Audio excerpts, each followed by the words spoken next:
kind of a similar game on Thursday. A team that is, coming off a loss, not necessarily underwhelming, but off a loss. JMU against Coastal Carolina, who's off a high-scoring win against ODU, and that was at home on Saturday. They benefited from turnovers in that one, and now JMU off the bad loss to ULM. Right, that was not a good loss. Pretty embarrassing. Should they bounce back? And I think kind of similar to Liberty, they're a team that was expected to be very excellent this year. They are excellent, but maybe not quite as excellent as they were expected to be, or are they? If they are legitimately fundamentally that good, then I think clearly JMU minus 9.5 is the play. But Coastal Carolina, explosive offense, high scoring offense, can hang in any game with anyone on their level, and 9.5 points at first glance is a lot to be giving to them. My lean, though, is definitely JMU. And I have a lean to the under, and I'll tell you why in a second. But you tell me, Dabby Cab, you pick this game. Clear bounce back spot for JMU. Is minus 9.5 too many points for them? I don't think so. And I hate hearing that you said you got to lean towards the under here, because I did go ahead and play this over. I played this over, Pete, but this is going to be a lot of times, like last week with A&M, I gave you my opinion that, people would funnel in on Missouri. With Tennessee, it was the same thing. I knew that people would funnel in on Oklahoma. This is not that case. I think the sharp play would probably be the under in this. I think a lot of people have been betting the over. I think a lot of people are going to keep betting the over. But, sometimes the public gets it right. And this is a situation where I think they're probably going to get it right. That's why I bet the over. I got it right at 62 where we're at. I know it opened lower than that. And it's even at some places, it's even gone up to 62.5. But we just look like at both of these teams, right? JMU's averaging 39 points a game, which those numbers could be a little skewed because they put up 70 against North Carolina, but then they turned around and put up 60 against Ball State the next week, right? Coastal Carolina, they're putting up 38.4 points per game. So both of these teams, just in the 30s, putting up points in droves. And then you look at their defenses. Coastal Carolina's defense is definitely the weakest unit that's going to be on the field here. They're giving up almost 30 points per game on the season. And I think JMU is really going to exploit this Coastal Carolina defense, which is why I like JMU as a side also. Burnett, their quarterback, he's a dual threat. Heck, he's only 2 yards off the leading running back for James Madison, which is crazy to think their quarterback's 2 yards off the leading running back. I mean, the guy opens the field up immensely. But talking about that loss that JMU had last week, it's such an interesting thing to look at psychology-wise, Pete, because before that loss, JMU had to be talking about being that one, right? Oh, we're that one team that can get into the playoffs. You beat North Carolina by 70, you beat Ball State, 63-7. And then what a letdown they had against ULM. I mean, they had 399 yards of offense compared to ULM's 257. They just fumbled. They failed to turn touchdowns or drives into touchdowns. It was just broken at the end of drives. It was broken. It was mistakes. But James Madison was still the clear better team. I think they're going to be that here. I think they do bounce back. I like them to cover the spread, but what I like more is I like both these teams to put up points. So I got the over here. And maybe I'll regret being with the public, but I'm on the over. Well, I didn't bet this one. When I looked at the game, the total was 63 yesterday. I didn't bet it.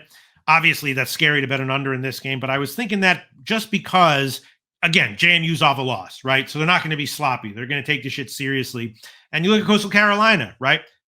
No doubt they have an explosive offense. They have a defense, as you said, that's subpar. But their pass defense is a little bit better than their run defense.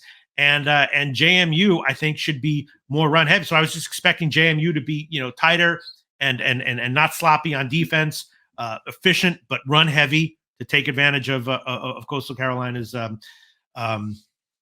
weakness on defense, and also to keep their offense limited on the sideline. And I was just thinking that that's the way the game is more likely than not to turn out on a short week. So that's why I was leaning under and leaning JMU minus the points.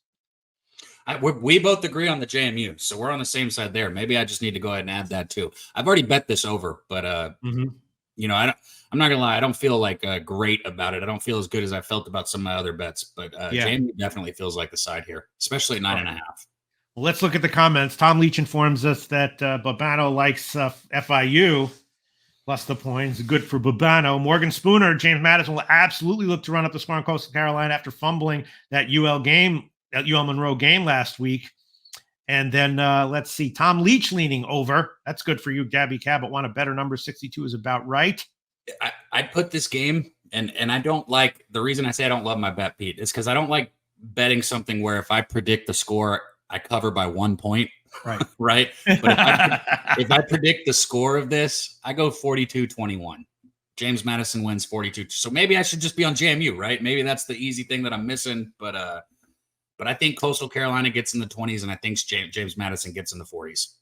Yeah, I'm just worried that, off the loss, JMU is going to be like, all right, listen, we lost. Let's hold this fucking explosive offense down. And then they run a lot, trying to ram it down, Coastal's throat and get a nice, comfortable, quick win to atone for everything. All right, I've talked myself into it. Official play here, JMU. Let's look at the line. We'll shop for the best line right now. Pinnacle has 9.5 minus 110. 9.5 minus 110. Maybe I should go down to 9 minus 114. You never know what the hell's going to happen in these games. All right, I'll take that one. JMU minus 9 minus 114. Current line at Pinnacle. I'll make that official. Total, I agree. Could go either way. Could be slow early and then explosive late. Explosive early, slow late. Cover or lose one way or the other by, a couple of points. I hope you cash her over, Dabby Cab. I'm going to stay off it. Maybe a live bet. I might bet the second half opposite of however the first half goes, actually. I'm going to think of it. There you go. Yeah. Nutflesh said I'm right on track to team total JMU. Now, I tell you what, that's a bet that has made me good money this year. And I thought about that too. Maybe JMU team total over is the better way to go instead of taking the full game over. Yeah. Tom Leach giving you props. Love how Dabby's never scared to be on a public side. A lot of cappers would automatically be on the under here. I wonder how Tom Leach would feel about me. I'm scared to be on anything. Any bet I make, any bet I'm thinking about making, I'm scared to make. That's why I try not to think sharp, public sharp. The way I cap is I watch, right? I try and see how I think the matchups will play out. And that's why when you asked me about Liberty FIU, I haven't watched either of those teams play. So I'm not going to bet them. I know some people, they just need to read the market or they need to read the stats. Yeah. I need to see it, Pete. And I bet what I've seen. So see, that's fucking smart right there. Yes.